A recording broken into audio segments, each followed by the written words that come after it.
Hi friends. எனக்கு மட்டும் தான் இப்படி நடக்குமா? அப்படின்ற மாரி தான் வந்து நடந்துட்டு இருந்து. ஏதாவது வந்து ஊருக்கு போறோம், ஏதாவது ஒரு விசேஷம் போறோம் அப்பனா தான் வந்து ஏதாவது வந்து நகை சொல்றேன் கட் ஆயிடும். அதே மாரி தான் வெள்ளிக்கிழமை வந்து கம்மல் வந்து கட்டாயி ஓடி போய் கீழ விழுந்துருச்சு. சரி காலையில அந்த வெள்ளி ஒரு கம்மல் வந்து ரூ. 200க்கு வாங்கியிருந்தேன். ஒரு 4 வருஷம் 4, 5 வருஷத்துக்கு முன்னாடி. அந்த கம்மல் போடலான்னு பார்த்தா, அது யாராச்சும் போட்டு விட்டா தான் போல இருக்கு. சரி போட்ட கம்மலே வந்து போட்டுக்கலாம் அப்படின்னு போட்டுட்டு, அன்னைக்கு காலையிலேயே வந்து டே வந்து ஸ்டார்ட் பண்ணேன். இப்பலாம் காலையிலே வந்து மழை பெஞ்சுகிட்டே இருக்கிறதுனால, நம்மளுக்குமே வந்து சோம்பேறித்தனமா இருக்கிற மாரி தெரியுது. ஒரு மாரி சுறுசுறுப்பா இருக்கவே வந்து தோண மாட்டேங்குது. ஆ காலையில டீலாம் போட்டு குடுத்துட்டு, இன்னைக்கு காலையில 10 டூ 12 வந்து அஸ்வினிக்கு டியூஷன்ன்றதால, சரி கொஞ்சமா சட்னி அரைச்சு தோசை ஊத்தி குடுத்துட்டு அவன அனுப்பிட்டா கொஞ்சம் வந்து ஃப்ரீயா இருக்கலாம். மீதி வந்து கிளீன் பண்ற வேலை இருக்கு அப்படின்றத ஆரம்பிச்சிருந்தேன். இப்ப மழை பெஞ்சுகிட்டே இருக்கிறதுனால பார்த்தீங்கன்னா, துணியெல்லாம் எடுத்து போட்டு எப்படி துவைச்சு காய போறதுன்னு எனக்கு தெரியல.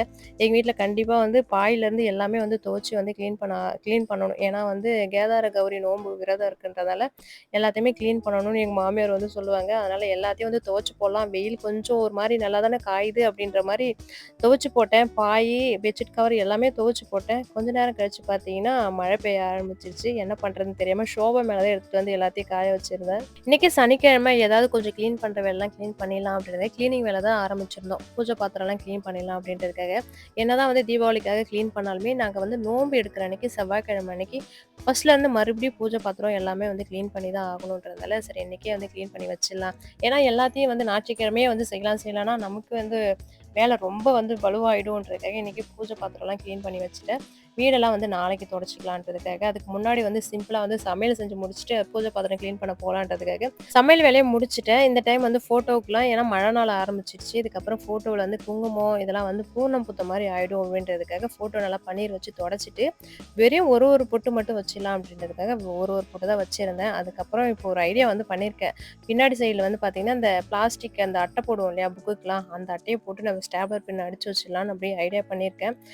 அடுத்த வாரத்துலேருந்து அதான் வந்து செய்யலான்னு இருக்கேன். இதுக்கப்புறம் நெறைய பொட்டு வச்சா பூனம் பூத்த மாரி ஆயிப்போகுது அப்படின்றதுக்காக ஒரு பொட்டு மட்டும் வச்சு, அஸ்வின் தான் எல்லாத்துக்கும் பொட்டுலாம் வச்சுட்டான். அதுக்கப்புறம் நான் போய் சமையல் வேலையும் பார்த்துக்கிட்டு, இங்கேயும் வந்து பார்த்தீங்கன்னா, இப்படி செய்யுங்க, இப்படி செய்யுங்கன்னு வந்து சொல்லிட்டு இருந்தேன். பூஜை பாத்திரமும் பார்த்தீங்கன்னா, வெளியில உட்காந்து எல்லாத்தையும் வந்து கிளீன் பண்ணி இன்னைக்கே வந்து எடுத்து வச்சுட்டேன். அதுக்கப்புறம் இன்னைக்கு சனி மகா பிரதோஷம் இல்லையா? அதனால கோவிலுக்கு ஒரு 4:30 மணிக்கெல்லாம் வந்து போயிட்டேன். அபிஷேகம்லாம் முடிஞ்சிருச்சு அப்படின்ற மாரி தான் கடகடன்னு போனேன். அதுக்கப்புறம் வந்து பார்த்தீங்கன்னா, பன்னீர் அபிஷேகம் நடந்துட்டு இருந்தது நந்திக்கு. அதுக்கப்புறம் பார்த்துட்டு பூ கட்ட சொல்லியிருந்தாங்க. பூ முன்னாடியே போனா இந்த மாரி வந்து பூ கட்டுறதுக்காக நான் போவேன். அதனால கொஞ்ச நேரம் பூ கட்டிட்டு, அதுக்கப்புறம் தரிசனம் வந்து பண்ணியிருந்தேன். இந்த சனி மகா பிரதோஷம் வந்து போறது ரொம்ப ரொம்ப நல்லது. வருஷத்துல 4 டைம் தான் இந்த சனி மகா பிரதோஷம் வரும். அங்க போய் அன்னைக்கு வந்து கலந்துக்கிறது ரொம்ப ரொம்ப நல்லது. இன்னைக்கு கலந்துக்கிறதுல ரொம்ப ரொம்ப சந்தோஷம்.